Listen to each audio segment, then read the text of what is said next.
What we're going to be showing you today is the Jazzy Elite HD by Pride Mobility.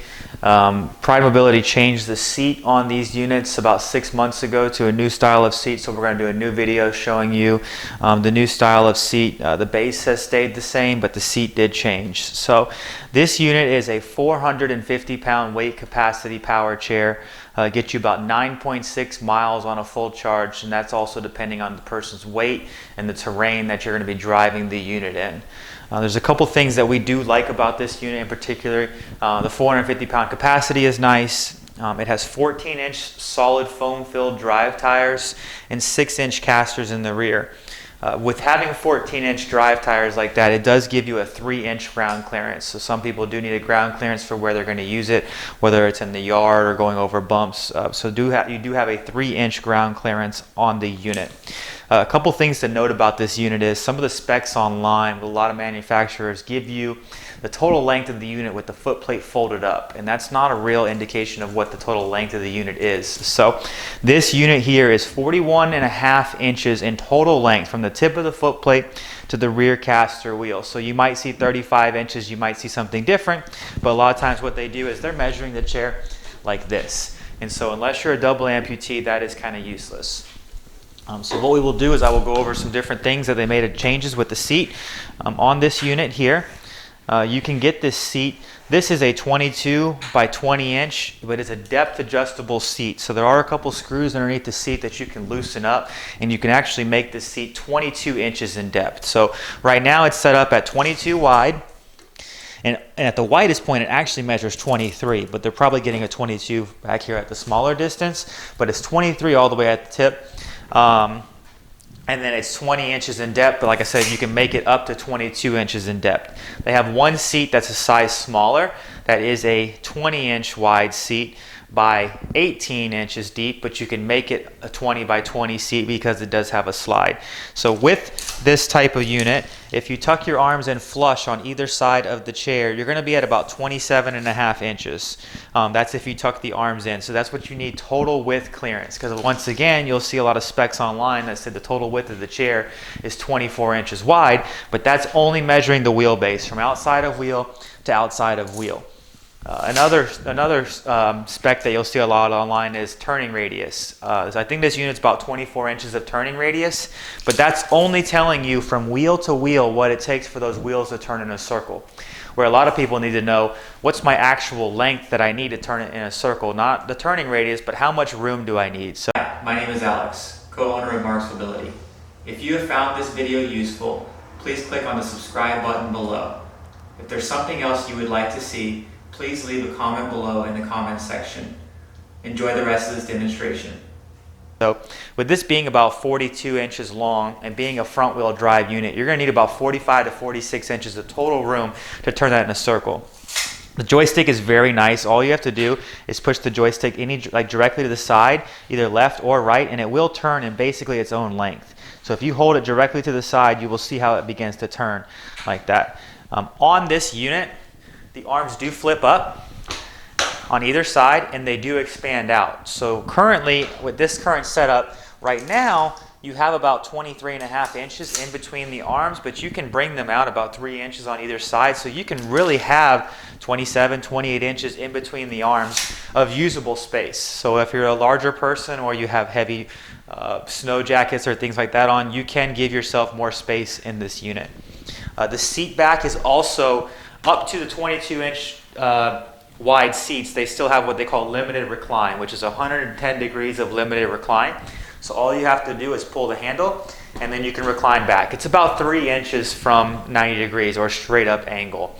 The unit also can, for storage purposes or getting in a vehicle, however you're going to transport it, if you do hold the handle and you push the seat down, you are almost all the way flat. So a unit like this, if you were to fold the seat all the way down, the highest point sticking up is going to be the top of your joystick, which is about 28.5 inches. So a lot of people have 30, 31 inches of usable space in SUVs, so this would be able to drive up a ramp into the back of an SUV or a van easily when it's folded down in this position.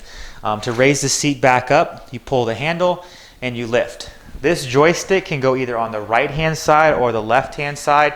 It does slide into a little groove over here with a set screw. So you would loosen that and then just put the joystick on the left-hand side if needed. One of the changes that they made when they came out with this new style of seat, which I actually think has more cushion than the seats they had prior to this 6 months ago, is back here they have a built-in docking device. So you have this little cover you can take off, and back here is what they call a docking device. So what the docking device does is you can put a rear basket, you can put an oxygen tank holder, walker holder, cane holder, or any of the other accessories that they sell. Even if Pride does not sell the accessory, there's plenty of accessories that are aftermarket online. I've seen canopies, I've seen all different stuff. Everything power chair and scooter wise on the market, docking device is a 1" by 1" receiver. So anything else you see online that's aftermarket would fit this type of unit because it's a universal size. If you did want to expand the arms out like I showed you earlier, you would put an Allen wrench in here and in here. So what that does is that allows you, if you loosen it up, then you can slide the arms out. You also have one other adjustment on the arm right here, which is for the height adjustment of the arm. So the arms, depending on if you're tall or you're short, you can adjust here.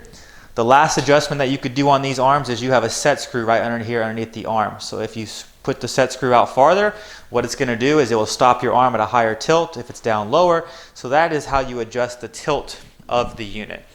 There is solid tires all the way around this unit, so you will not get a flat, which is very nice, and they are non-marking tires, so you don't have to worry about black tires messing up your floors.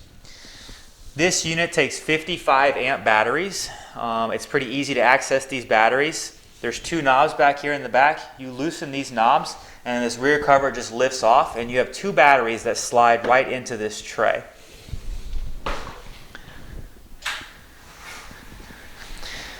This unit will come to you with this foot plate. It's a solid metal foot plate. It is non-height adjustable unless you get a different accessory that then you can adjust the height. So it is fixed in place. It is a nice foot plate. The foot plate measures at the widest point 13.5 inches by 11 inches in depth. This unit comes in red, or it also comes in blue. You have anti-tip wheels here in the front in case you were to go down a ramp that was not handicap approved ramp and was too steep. That way you will only go forward about 1 inch before it touches the ground and will prevent you from flipping out forward. They do recommend that you wear a seat belt if you're going on terrain or you don't feel stable in your unit. It does come with a nice lap belt. All power chairs have what they call their neutral levers. So if for any reason this chair was to die on you, what you can do is you can put this in freewheel. So up here underneath the seat you have yellow handles on either side. If you pull them out, then now you're in freewheel mode. It's always recommended that you turn the power off on your joystick. It provides less resistance to the motors, but that is how you would put it in freewheel. Now when you do want to drive the unit, I would tell you to make sure that you do put those levers back into drive, because if you don't, your lights will just be scrolling on here and you will not operate the unit. So push them back in, and then now it's locked in place.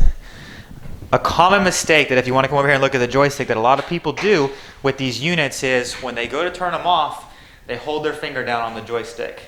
What happens is if you hold your finger down on the joystick when you're turning it on, or turning it off, excuse me, you'll hear it beep like that. When you go to turn it back on now your lights are scrolling. If your lights are just scrolling and you do not have a flashing symbol on here, you locked out your chair. That is by you holding down the power button when you go to turn it off. So what you do is when it comes on, your lights are scrolling back and forth, hit the horn button twice and the lights will steady out. That's how you unlock the unit. These units come from the factory and you can adjust the seat height. There is 2 Allen screws per post on the unit, and the post has 3 heights of adjustment. So you can make the seat anywhere from 20 inches from the top of the seat to the ground, or up to 22 inches from the top of the seat to the ground, depending on where you put these seat posts. So you do want to do that before you mount your seat. You want to adjust these posts because otherwise it'd be very hard to do. Like I said, the unit gets about 9.5 to 10 miles on a full charge depending on the user. So it's not hours, it's more distance. What you want to do is you do want to make sure that you are charging your unit regularly, but you're not overcharging the unit. So it is best to let your batteries drain about halfway down before you always charge them up. But if you do use your chair and you need the maximum distance the following day, it is good to go ahead and just charge it. You do not want to let the charger or the battery sit on a low charge for longer than about 3 months, because what it will do, it will hold a memory in the battery, and then your batteries will be shot and you'll have to replace the batteries. You also don't want to plug it in every night and just top off the top 5% of the battery, because what that's going to do is that's going to develop memory as well, and then you won't get your full 2 to 3 years life out of your batteries. So when you do need to charge your batteries, in the front of the joystick, you have a circle with 3 pins. On your charger, it's the same concept, circle with 3 pins. You plug this underneath the joystick and you plug the other end into any 110 outlet. It does take about 8 to 10 hours to fully charge on the unit, but what they will not overcharge, the trickle charge, so you can plug it in when you go to bed and unplug it in the morning. It will not overheat or will not create a fire. So once again, this is the Jazzy Elite HD 450-pound weight capacity unit. Fantastic unit. Give us a call. It's ready to go. All right, so what we have here is the Jazzy Elite HD. It's got a 4-mile-an-hour top end speed. It turns in a very nice turning radius for a larger power chair. Like I said in the video earlier, you probably need about 45 inches to completely turn in a circle, maybe less, but that's about the maximum distance that you would need. You can drive this in the grass.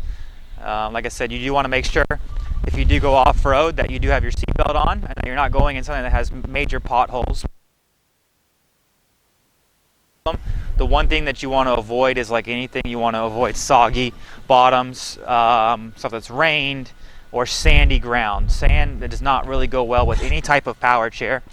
But it's a 450-pound capacity, about 9.5 miles on a full charge. A very reliable unit by Pride Mobility. If you have any questions, just give us a call. Hi, I'm Mark. And my name is Alex. We are a family-owned business for over 25 years. We have many products available, not just what you see in this video. If you would like to learn more, you can call the number below at 800-677-6293, or you can visit us directly at www.marcsmobility.com.